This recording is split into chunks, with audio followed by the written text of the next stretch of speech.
Me oleme nagu väga seda meelt, et seda nagu inimesed on nagu juba aru saanud, et lõpuks võiks ka valitsuseni jõuda see sõnum, et kui ei ole põllumajandus, siis pole ka toitu. Põllumeeste pahameele põhjuseks on Euroopa Komisjoni järgmise eelarveperioodi ettepanek. Eesti 6,5 miljardi euro suuruse riigiplaani arvutamisel annab meie põllumajanduse madalam toetustase võrreldes Euroliidu keskmisega Eestile juurde 546 miljonit eurot. See ei ole aga põllumajandusele lukustatud raha. Valitsus võib seda kasutada ka mujal. Põllumehed leiavad, et kuna Eesti saab selle raha just põllumajanduse konkurentsilõhe tõttu, tulekski see kõik anda põllumeestele.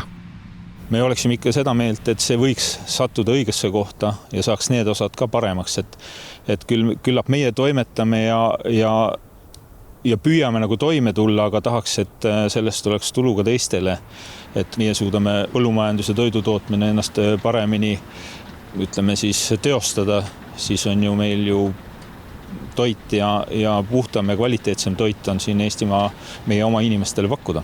Põllumajandus- ja Kaubanduskoda soovib nüüd tulla 25. augustist kuni 27. augustini aktsioonile, mis oleks sarnane märtsikuisele meeleavaldusele, kus osales üle Eesti 689 traktorit.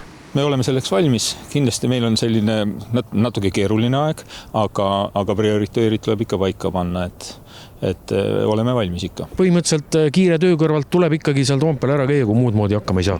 Jah, kui ei lähe, lähed väiksemas koosseisus.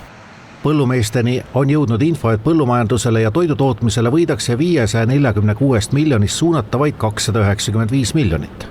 Peaminister Kristen Michal ütles TV3-le aga, et tema toetab kogu summa jätmist sektorisse. Me oleme ka varem omavahel põllumeestega otse suhelnud, suhtleme ka edaspidi, et põllumehed kindlasti teavad minu positsiooni ja kui ei tea, siis olgu TV3 vahendusel öeldud, et mina toetan selle raha põllumajandusse minemist ja ega seal rohkem midagi öelda ei olegi. Et see 541 miljonit läheb põllumajandusele ja toidutootmisele, seda ei lähe sealt kuhugi mujale? Jah, minu arvamus on, ma olen seda ka korduvalt öelnud, et see 500+ miljonit peaks minema põllumajandusse sektorisse.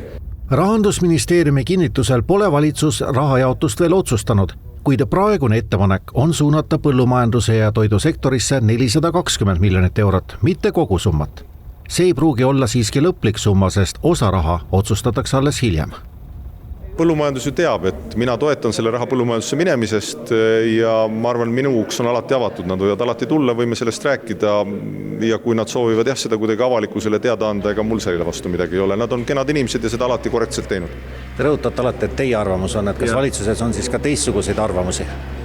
Tavaliselt on valitsuses siiski see arvamus, mis kokku lepitakse ja peaministril on selles päris suur roll.